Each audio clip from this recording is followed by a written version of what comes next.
Diterangkan dalam hadis an Zaid bin Thabit qala tasahharna ma'an nabiy sallallahu alaihi wasallam summa qama ila shalah qultu kam kana bainal azani was suhur qala qadru 50 ayah. Jadi hadis ni panjang cerita dia ni. Anas kata daripada Zaid bin Thabit. Tengok ni, Anas sahabat, dia riwayat daripada sahabat yang lain. Katanya, kami telah makan sahur bersama-sama Nabi sallallahu alaihi wasallam, kemudian baginda bangun mengerjakan sembahyang. Bangun Nabi kita makan sahur, lepas tu dia solat. Anas berkata, aku pun bertanya Zaid, berapa lama di antara azan subuh dengan masa makan sahur? Habis sahur dengan subuh tadi berapa lama? Dia menjawab, kira-kira sekadar 50 ayat. Sekadar mana? 50 ayat. Lama ke pendek 50 ayat ni? Pendek je lah 50 ayat kan. Hadis ni riwayat Bukhari. Menurut Imam Ibn Hajar, Al-Hafidh Ibn Hajar rahimahullah ta'ala, 50 ayat Quran sebut ialah yang pertengahan, yang pendek-pendek, bukan ayat yang panjang-panjang dan bukan pula yang terlalu pendek. Menurut Imam An-Nawawi rahimahullah ta'ala, hadis ini menggalakkan supaya kita melambatkan masa makan sahur, yakni sehingga ke peringkat yang akhir sebelumnya terbit fajar. Sebelum terbit fajar. Jadi selama mana tu? Kata di Ibnu Hajar kata apa? Dalam syarah dia, syarah Bukhari ini kata, bab qauluhu babu qadru kam bainas sahur wa salatil fajri. Ibnu Hajar kata apa? Ai intihai sahur wa ibtida'is salah. Di antara tamaknya makan sahur, li'anna al-muradu taqdiruz zaman li taraka fil akl. Maknanya berhenti makan sehingga azan, sehingga solat itu berapa jauh? Jarak dia 50 ayat. Lebih kurang dalam 10 minit lah kita tak. 10 minit itu, inilah yang dipanggil, yakni sebelum saat imsak yang sedia diketahui oleh umum. Cuma imsak tu, imsak yang kita duduk imsak tu, boleh makan atau tak boleh makan? Jawabnya boleh makan. Cuma waktu tu waktu break. Kalau ibarat kita hari ni, dia panggil lampu kuning. Tahu lampu kuning? Dekat traffic light lampu kuning tu, boleh pergi ke tak boleh? Boleh pergi, tapi hati-hatilah, jangan sampai pergi langgar merah. Jadi 50 ayat qadar ini dalam kitab Ibnu Hajar ni kata apa? Sekadar 50 ayat ini yang kita naknya. Cuma timbul lagi persoalan hari ni, orang duk sebar ni, sehari dua ni. Orang-orang muda ni banyak apa ni? Banyak main internet. Dia duk atas mari soalan. Jadi anak nak jawab soalan ni kepada para jemaah supaya kita tidak jadi pening bila baca. Iaitulah satu hadis yang diriwayat oleh Imam Abu Dawud dan juga Imam Ahmad. Hadis ni ada ulama mengatakan dhaif, ada yang kata hadis ni kuat, sanad dia boleh terima. Apa dia bunyi? Iza sami'a ahadukumun nida wal ina'u fi yadihi fala yadha'u hatta yaqdi hajatahu minhu. Jadi apabila kamu mendengar dengar azan, Allahu akbar untuk bila azan subuh, wal ina'u ala yadihi, di tangan kita ada pinggan, nasi ada depan, fala yadha'u hatta yaqdi. Nabi kata jangan letak pinggan itu sampai sudah. Jadi ramai hari ni orang-orang muda, orang tua-tua pun duk tanya hadis ni macam mana huraian dia. Bahkan kalau kita tengok di Mekah, di Madinah kok, bila bunyi orang azan Allahu akbar, hok duk tidur perut pakak bangun pergi minum air. Jemaah kita nak pelik, hok duk main imsak ni pelik lalu. Gua nak minum air masa ni, duk tanya soalan. Jadi apa kita nak faham daripada hadis ni? Hadis yang mengatakan apabila mendengar azan jangan tinggal, kalau pinggir ada tangan lagi sudah dulu. Kata di Al-Imam Al-Khattabi. Khattabi seorang ulama hadis yang mutaqaddimin di kalangan ulama-ulama yang awal hadis. Dia syarah kepada hadis mana? Hadis ni, hadis Abu Daud ni. Kata dia, Bilal tu kabar Nabi, yu'azzinu bilailin, dia bang pada waktu malam, belum masuk waktu subuh, Bilal azan dulu sekali. Maka Nabi kata, fakulu washrabu hatta yu'azzina ibnu Ummi Maktum.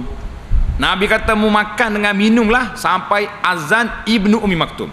Bila yang kedua, dia akan bila masuk waktu, bila orang kata asbahta, dah subuh dah maka barulah dia azan. Sebab Ibnu Abdullah bin Ummi Maktum ni dia buta, tak nampak mata. Dia akan dengar orang bagi tahu dia masuk subuh dah, baru dia azan. Artinya, kalaulah mu dengar azan tapi kamu syak, suruh masuk ke tak lagi? Macam langit tu ruyum, mendung, tak ada cahaya, nak tengok fajar sadiq tak nampak, maka ketika itu dia boleh makan. Ketika saat ni dia boleh makan. Tapi kalau dia tahu betul-betul muazzin tadi azan betul-betul masuk waktu, apa jadi? Maka fala hajata bihi, dan dia pun tak perlu lagi kepada makanan, dia makan dah siap dah, maka jangan lagi duk makan, jangan duk terkekang ambil air pula nak minum. Kerana Nabi kita, Allah Ta'ala sebut dalam Quran tadi, hatta yatabayyana lakumul khaytul abyad, sehingga jelas kepada kamu benang putih dengan benang hitam tadi. Kata di Al-Baihaqi, Imam Baihaqi kata apa? Wa hadza in sahha, tengok Baihaqi, hadis ini kalau sahih, artinya bagi Imam Baihaqi hadis ini tak sahih. Karena itu dia buat andaian, kalau sahih, in sahha, fahuwa mahmulun inda awami ahli ilmi, maka telah diketahui oleh kebanyakan orang ahli ilmu bahawa Nabi SAW mengetahui bahawa Bilal akan panggil azan qabla tulu'il fajri, sebelum masuknya waktu fajar Bilal akan azan dulu. Maka tu Nabi kata, untuk waktu tu dibenarkan makan selagi tak masuk waktu lain, tak masuk waktu sungguh subuh. Ini huraian oleh dua ulama besar dalam bidah hadis, kata di Al-Khattabi dan kata di Imam Al-Baihaqi ketika menghuraikan hadis ini. Cuma orang-orang muda hari ini dia berdasarkan kepada banyak lagi lah riwayat-riwayat lain. Ada lagi riwayat-riwayat yang mengatakan sahabat-sahabat Nabi makan ketika azan. Jadi Ibnu Hajar Khattabi kata apa? Maaf, Al-Baihaqi kata apa? Ma'mul hadis ini bahawa muazzin azan sebelum masuk waktu. Baik, kita hari ni macam mana sikap kita? Ni sikap kita sendiri sebagai hona wa amal hari ni, macam mana nak buat? Yang kita nak buat amal hari ni, adakah kalender kita ni, takwim kita ni masuk waktu tepat, ataupun dia basi sikit, artinya dia cepatkan berapa 2 minit ke berapa minit sebelum masuk waktu subuh? Ini kena tanya Jabatan Falak. Di Jabatan Fatwa mungkin dia orang cepatkan sikit, 2 minit sebelum masuk waktu. Mana kalau azan kita ni cepat 2 minit sebelum masuk waktu, artinya bila orang azan Allahu Akbar, jadi kita boleh lagi makan, boleh lagi makan sampai sudah. Tapi kalau memang on time, kalender kita ni betul-betul masuk waktu subuh dan muazzin azan betul-betul masuk waktu, ataupun dah masuk waktu sikit, maka jangan lagi duk makan. Kalau makan lagi batal puasa dia. Jadi hadis Abu Daud tadi tidak bercanggah dengan hadis larangan makan apabila Ibnu Ummi Maktum telah mengazankan, karena Ibnu Ummi Maktum dia azan betul-betul masuk waktu subuh. Jadi inilah taujih kitanya kepada pemuda-pemuda Islam yang duk sebar dalam internet ke dalam mana cerita-cerita ni, supaya tidak lagi menimbulkan masalah kekeliruan. Cuma ada juga sebahagian ulama di mutaakhir ini, ulama-ulama semasa, dia kata apa? Kalaulah orang tu sedang makan, tengah duk makan, makanan dalam mulut, dia baru bangun, tengah duk sombak dalam mulut ni, Allahu Akbar, adakah dia kena buat, kena kehat lueh balik? Jadi kalau kita keluar pun payah juga, air tak minum lagi, lama kau duk ngak lekat hari tengah hari mati kawan tu berat. Puasa ni bukan untuk mati, untuk lapar saja. Maka sebagian ulama mengatakan kalau siapa peringkat itu, maka dia boleh telan makanan yang dia ada, ambil air minum cepat, stop, berhenti sekat itu saja. Sebab fajar ni dia bukan macam maghrib jatuh matahari zep jatuh. Tapi kalau fajar dia naik sikit-sikit, dia naik koh. Maknanya daripada permulaan fajar tu sampai betul-betul naik masih ada ruang lagi untuk dia suduhkan makanan dia. Jadi inilah panjanglah perbahasan dia dalam kitab-kitab fiqh. Anak duk kumpul pandangan-pandangan para alim ulama ketika banyak sangat timbul masalah-masalah ini, maka cukuplah kita kata pandangan yang dikeluarkan oleh imam-imam besar yang menghuraikan hadis ini mengatakan sedemikian, bahawa kalaulah azan itu azan tepat pada waktunya, maka tidak ada hak lagi kita makan. Tapi kalau azan awal waktu, boleh teruskan makan. Cuma kita taufik di antara dua pandangan. Sekiranya orang duk makan, tangan dia masih lagi ada makan, dalam mulut ada makanan lagi, bila orang azan dia boleh telan cepat-cepat minum air untuk nak tolak makanan tadi, lepas tu berhenti setakat tu, insya-Allah puasa dia masih lagi boleh. Jadi ini dipanggil taufik bainal qaula. Ini kita ambil di antara dua pandangan yang terlalu keras sangat pun tak mahu juga kita, yang terlalu longgar siapa mereka orang duk azan makan lagi pun lah. Jadi itu dua pandangan, wallahu taala alam. Jadi ada satu lagi, satu kumpulan masyarakat kita juga di negara kita ini, dia panggil, dia ikut kalender yang dikira di Amerika.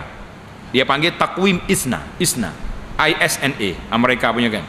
Jadi ISNA ni dalam takwim dia berbeza dengan kalender kita 16 minit. 16 minit. Pasal itulah kumpulan ni orang yang duk azan dia baru nak pun nasi. Dia kata 16 minit lagi ada. 16 minit lagi ada. Lah kita mengatakan jangan. Sebab takwim kita ini, ahli-ahli falak di tempat kita memang dia kira mengikut matlak yang ada di tempat kita, mengikut berapa darjat, berapa degree yang ada di sini. Jadi jangan duk pakai hak Amerika, dia berbeza banyaknya kita. Jadi tak payahlah duk menimbulkan kecelaruan. Yang pertama sekali dalam masalah puasa ni, masalah ibadat. Puasa ni ibadat ke tidak? Ibadat. Lebih-lebih lagi puasa Ramadan. Puasa Ramadan ni ibadat yang besar, rukun Islam. Jadi apa salahnya kita ambil berhenti awal sedikit? Kalau kita sudah makan dah, berhenti awal. Bukan kerana imsak, tapi memang kita nak berhenti sekadar 50 ayat. 50 ayat tadi, sekadar 10 minit kita berhenti, sedang molek lah, pergi gosok gigi. Kalau bahasa jenis gigi jarai sikit, dia lagi orang panggil duduk nyokeh, main siku dulu di celah gigi tu kan. Sempat lagi gosok gigi, masuk tandas. Jadi kalau orang azan tu, duduk mana kita? Masjid dah duduknya. Ni orang azan baru sudah makan, lepas tu nak pergi masjid tak ada. Akhir sekali Allahu Akbar, ingat nak pergi masjid tadi, lambat pula bangun. Akhir tak pergi masjid juga, tak boleh puasa pun. Ini masalah kita. Jadi kesimpulan daripada tajuk melambatkan puasa ini, melambatkan sahur, janganlah sampai peringkat masuk waktu subuh. Cuma kalau orang yang terdesak, baru bangun tidur, mulut dalam penuh lagi, dia ada makanan, sudah kan cepat, atau berhentilah, cukup. Jangan duk nambah lagi lah. Sekadar dalam mulut tu boleh lah. Kita kata ambil daripada hadis Abu Daud tadi, walaupun sebagai ulama mempertikaikannya, kesahihannya sebagai kata Baihaqi insahha, kalau sahih. Jadi dia banyak perpanjang perbincangan.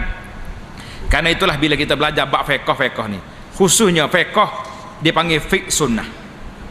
Fiqh sunnah ni kena teliti pandangan banyak ulama. Kadang-kadang kita ambil sehadis, lepas tu kita dengar seorang ulama yang kata, ini berdalil menunjukkan bahawa boleh kita makan walaupun orang azan lagi, kerana pinggan duduk di tangan. Sebab Nabi dalam hadis dia kata apa? Hatta yaqdi hajatahu, dia jangan letak pinggan dia ni sehingga selesai hajat dia. Hajat manusia ni tak kira, boleh jadi sepinggan tak cukup, nak 2 kali tambah lagi. Kenapa tambah? Hajat saya belum selesai lagi. Tak sudah. Dia panggil tak ada dawabit, maka sukar untuk kita menyelesaikan masalah. Jadi itulah perbincangan kita tentang masalah ta'khirus sahur. Tapi jangan tak makan sahur. Dalam hadis Nabi kata al-farqu baina siyamina, perbezaan di antara puasa kita dengan puasa ahlul kitab. Puasa orang Yahudi, orang ahlul kitab ni, iaitulah aklatus sahur, makan sahur. Siapa dia puasa tak mau makan sahur, tak mau bangun sahur, orang ni ikut ahlul kitab, ikut pokok Yahudi dengan Nasara puasa. Jangan. Jadi kita nak beza, dalam puasa pun kita berbeza dengan Yahudi, dalam bab pakaian pun kita berbeza, dalam bab ibadat-ibadat kita berbeza. Tak ada kita nak ikut Yahudi, tak ada kita nak ikut Nasara. Yang kita minta dengan Allah SWT, ihdinas sirat al-mustaqim, tunjuklah kepada kami jalan yang lurus. Jalan yang lurus tu jalan yang diajar oleh Nabi SAW. Maka sunnah Nabi SAW-nya dia bersahur. Jadi berhati-hatilah. Puasa ini dia panggil ihtiyat. Ihtiyat, apa bahasa Arab kata ihtiyat, artinya berhati-hati kepada ibadat kita. Jadi dalam benar-benar kita berhati-hati. Takkan dalam bab ibadat ni tak mau berhati-hati, mentah ke jumpa hadis suruh makan apa ni, jangan letak pinggan kat pakai, tunggu orang azan baru nak ambil pinggan lah. Ini tafriq dalam masalah ini. Nabi kita larang daripada duduk tatabbu' asyubhat, duduk mencari benda-benda yang kesamaran. Jadi alhamdulillah para jemaah sekalian, itulah perbincangan yang dapat kita bincangkan di antara sunnah-sunnah yang diajar supaya kita segera akan berbuka puasa.